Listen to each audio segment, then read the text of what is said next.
மயிலாடுதுறை மாவட்டத்தில் நெல் சாகுபடியில் வடமாநில தொழிலாளர்கள் ஈடுபட்டுள்ளனர்.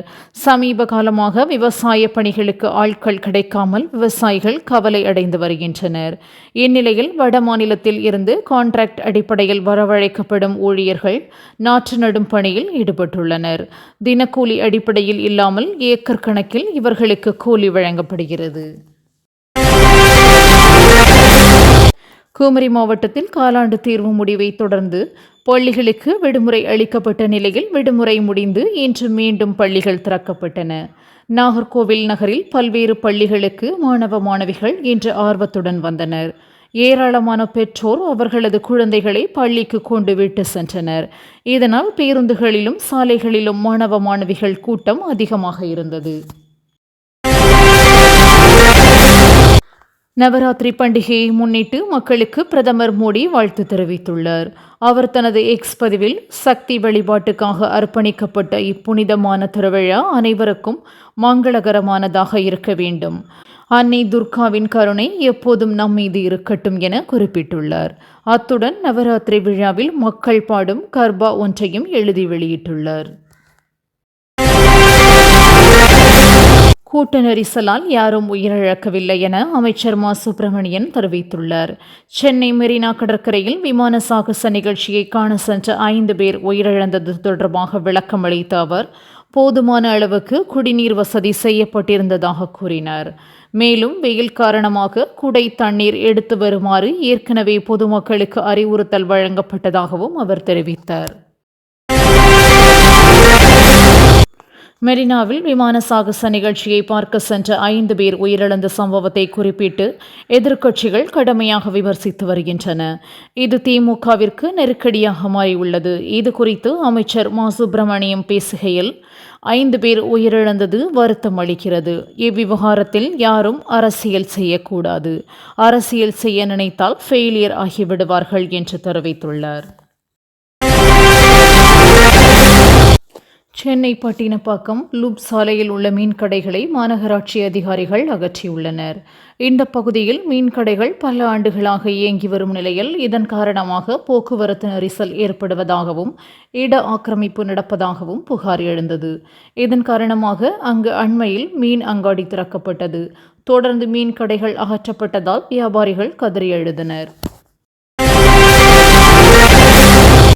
சென்னை மெரினாவில் நேற்று நடந்த விமான சாகசத்தை பார்க்க சென்ற 5 பேர் உயிரிழந்ததற்கு முதலமைச்சர் மு. க. ஸ்டாலின் தான் பொறுப்பேற்க வேண்டும் என அதிமுக பொதுச் செயலாளர் எடப்பாடி பழனிசாமி தெரிவித்துள்ளார். சேலம் மாவட்டத்தில் செய்தியாளர்களை சந்தித்த அவர், முதலமைச்சர் விடுத்த அழைப்பை ஏற்றுதான் லட்சக்கணக்கில் மக்கள் கூடினர். உரிய ஏற்பாடுகளை செய்திருந்தால் உயிர் சேதம் ஏற்பட்டிருக்காது என குற்றம் சாட்டியுள்ளார். ஜெயலலிதா தூங்கியதால் கடந்த 2015ஆம் ஆண்டு சென்னையே வெள்ளத்தில் மூழ்கியது என எதிர்க்கட்சித் தலைவர் எடப்பாடி பழனிசாமியின் விமர்சனத்திற்கு திமுக அமைப்பு செயலாளர் RS பாரதி பதிலடி கொடுத்துள்ளார். மேலும் அவர், ஜெயலலிதாவின் தேர்தல் பிரச்சாரத்தின் போது 6 பேர் உயிரிழந்த வரலாறு உள்ளது.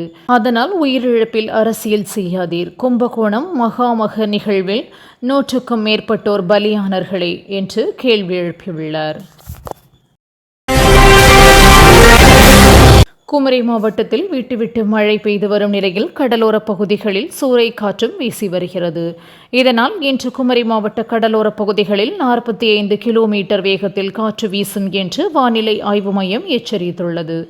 இதனால் மீனவர்கள் கடலுக்குள் மீன்பிடிக்க செல்ல வேண்டாம் என்றும் மீன்பிடி உபகரணங்களை பாதுகாப்பாக வைக்கும்படியும் அறிவுறுத்தப்பட்டுள்ளது. மாலத்தீவு அதிபர் முகமது மொய்சுவுக்கு டெல்லியில் உள்ள ராஷ்டிரபதி பவனில் ராணுவ மரியாதையுடன் வரவேற்பு அளிக்கப்பட்டது.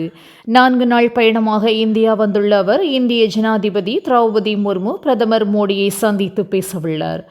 சீன ஆதரவாளர்களான மொய்சு வர்த்தகம் மற்றும் முதலீடு உள்ளிட்ட பல்வேறு துறைகளில் இந்தியாவுடன் இணக்கத்தை பேண விரும்புவதையே அவரது இப்பயணம் காட்டுவதாக அரசியல் வட்டாரங்கள் தெரிவிக்கின்றன.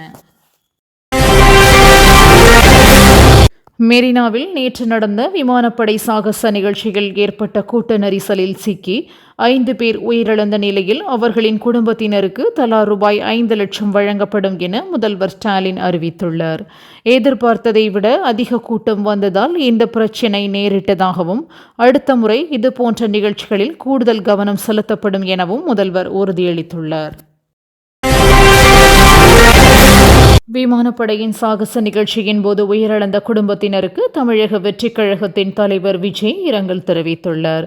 இந்நிகழ்ச்சியின் போது அடிப்படை வசதிகள், போக்குவரத்து வசதிகள், பாதுகாப்பு உள்ளிட்டவை மீது அரசு போதுமான கவனம் செலுத்தவில்லை என கூறப்படுகிறது. மக்கள் அதிக அளவில் கூடுகிற இடங்களில் அடிப்படை தேவைகளை செய்வதில் அரசு இனிவரும் காலங்களில் கவனம் செலுத்த வேண்டும் என அவர் கேட்டுக்கொண்டுள்ளார். உடல்நலக்குறைவு காரணமாக தான் மருத்துவமனையில் அனுமதிக்கப்பட்டதாக வெளியான செய்தியை பிரபல தொழிலதிபர் ரத்தன் டாடா மறுத்துள்ளார். வயது முதிர்வு காரணமாக மருத்துவ பரிசோதனைக்காக மட்டுமே மருத்துவமனைக்கு சென்றதாக தெரிவித்த அவர், தற்போது தான் நல்ல மனநிலை மற்றும் உடல் நலத்துடன் இருப்பதாகவும், இதுபோன்ற பிரச்சாரங்களை பொதுமக்களும் ஊடகங்களும் நம்ப வேண்டாம் என்றும் கேட்டுக்கொண்டுள்ளார். உலகத்திலேயே அரசு நிகழ்ச்சியில் கட்சி சின்னத்துடன் டி-ஷர்ட் அணிந்து செல்லும் துணை முதல்வர் உதயநிதி ஸ்டாலின் தான் என ஜெயக்குமார் குற்றம் சாட்டியுள்ளார். இதுகுறித்து பேசிய அவர், அரசு பதவியில் இருப்போர் பின்பற்ற வேண்டிய மரபுகளை உதயநிதி மீறுவதாக கூறினார். மேலும் இனி அரசு நிகழ்ச்சிகளில் டி-ஷர்ட் அணிந்தால் தாங்கள் கோர்ட்டுக்கு செல்வோம் என அவர் எச்சரிக்கை விடுத்துள்ளார்.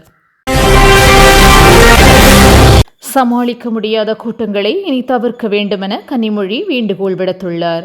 தனது எக்ஸ் பக்கத்தில் பதிவிட்டுள்ள அவர், மெரினா கடற்கரையில் விமான சாகச நிகழ்ச்சியை காண வந்த மக்கள் கூட்ட நெரிசலால் அவதியுற்றதும், வெப்பநிலையும் அதிகமாக இருந்த நிலையில் 5 பேர் உயிரிழந்த செய்தி வேதனை அளிப்பதாக தெரிவித்துள்ளார். முறையான ஏற்பாடுகள் இல்லை என எதிர்க்கட்சிகள் குற்றம் சாட்டி வருவது குறிப்பிடத்தக்கது. சென்னை மெரினாவில் நேற்று நடந்த விமான சாகசத்தை காண லட்சக்கணக்கானோர் திரண்டனர். கூட்ட நெரிசலில் சிக்கி 5 பேர் உயிரிழந்தனர். இதுகுறித்து விடுதலை சிறுத்தைகள் கட்சித் தலைவர் திருமாவளவன் அறிக்கை வெளியிட்டுள்ளார். அதில் விமானப்படை சாகச நிகழ்ச்சியை காண வந்த 5 பேர் பலியான விவகாரத்தில் உயர்மட்ட விசாரணை தேவை.